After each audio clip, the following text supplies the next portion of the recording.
হঠাৎ করে আজকে চাচা ভাস্তারা মিলে একটি প্ল্যান করি যে পিকনিক খাবো, এবং পিকনিকের আগেই দেখেন আমার কি অবস্থা। এক টুকরো গোস্ত মুখে দেওয়ার সাথে সাথে এতটা স্বাদ লেগেছে যে আঙ্গুর পর্যন্ত খাচ্ছি। এবং আমরা পিকনিক খাবো এটার কোনো আমাদের আলোচনায় ছিল না, হঠাৎ করে বললাম আর সব কিছু ওকে হয়ে গেল। এবং এর জন্য আমরা বাজার থেকে শাক সবজি সব কিছু নিয়ে এসেছি। তো এগুলো কোটা বাছা করছি আমরা। এবং এখানে যেহেতু আমি সবচাইতে কাজ কম করি এই জন্য আমি ভিডিও করছি। দেখুন এগুলো গোস্ত নিয়ে আসলাম এখনই, যেহেতু আমরা মানুষ আছি 4 থেকে 6 জন।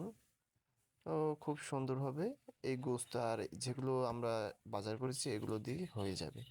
তো গোস্তগুলো আমরা সুন্দর করে ধুয়ে নিব, এবং দেখুন সবগুলো নিয়ে এসেছি আমরা রোস্ট, যেহেতু খিচুড়িটা করব খুব যেন মজা হয় এর জন্য। এবং এখানে আদা রসুন সব কিছু আমরা নিয়ে নিলাম, এবং সবগুলো আমরা এখন এখানে হামানদিস্তায় পিষবো। এবং এখানে দেখুন আমাদের পেঁয়াজ, তারপরে আদা রসুন বাটা এবং মরিচ সবগুলো আমরা আলাদা আলাদা করছি, কারণ আমাদের মধ্যে দেখি কে এখানে রান্না করবে, এবং যে রান্না করবে সেই সবগুলো আলাদা করছে, কারণ তার রান্না ছাড়া নাকি এখানে কেউ পিকনিকও খায় না আর মজাও হয় না।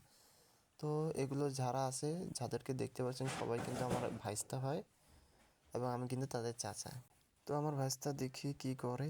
আর কয়েকজন মিলে আমরা এখানে আদা রসুনগুলো ছিলে নিচ্ছি, কারণ বেশি দেরি করা যাবে না। অলরেডি কিন্তু এখন রাতের বাজে 3টা, অনেক সময় হয়ে গিয়েছে এবং আমাদের রান্নাবাড়ি করার জন্য। আর এখানে এখন আদাগুলো আমরা পিষে নিব, এবং রসুন আদা সবগুলো আমরা এক জায়গায় নিয়ে নিচ্ছি, কারণ এগুলো এখন পিষা লাগবে, এবং না পিষলে নাকি খিচুড়ি ভাজা হয় না। এজন্য যেহেতু আমাদের এখন ব্যালেন্ডার নেই, আমরা একটি স্কুলে পারে একটি মাঠে কিন্তু এই পিকনিকটা করছি। ব্যালেন্ডার নিয়ে কী করার, এই জন্য একটা গ্লাস আছে, গ্লাসের মধ্যে সব কিছু আমরা নিয়ে নিব এখন। বলে না সবগুলো যে এক জায়গায় থাকা যায়, সব শয়তান এক জায়গায় থাকলে অবশ্যই কিছু না কিছু ঘটনা ঘটবেই। তো এই যে একটা হাসির কাণ্ড ঘটে গেছে অলরেডি, এবং আমরা আর দেরি না করে রান্নাটাই চড়ে রান্নাটি চড়িয়ে দিলাম। এবং এখানে রান্নাবাড়ির সময় দেখুন খুব সুন্দরভাবে কিন্তু বাবুর্চি রাঁধছে। বাবুর্চি তো না, ওটা আমার ভাইস্তা, ও নাকি খুব সুন্দর রান্না করে। এবং যেহেতু আমি সবার বড় এখানে, এই জন্য আমাকে আগে এক টুকরো গোস্ত দিল যে কেমন লবণ হয়েছে না স্বাদ হয়েছে।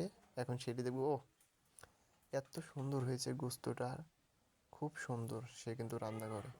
এবং খিচুড়ি আমাদের অলরেডি রেডি হয়েছে, এই জন্য গোস্তটি দিয়ে দিলাম। এবং এখানে কলার পাতা কাটলাম, যেহেতু আমরা অন টাইম প্লেট এখানে আনিনি, কলার পাতা যেহেতু গ্রামে খাবো, কলার পাতা এই জন্য পরিবেশন করব।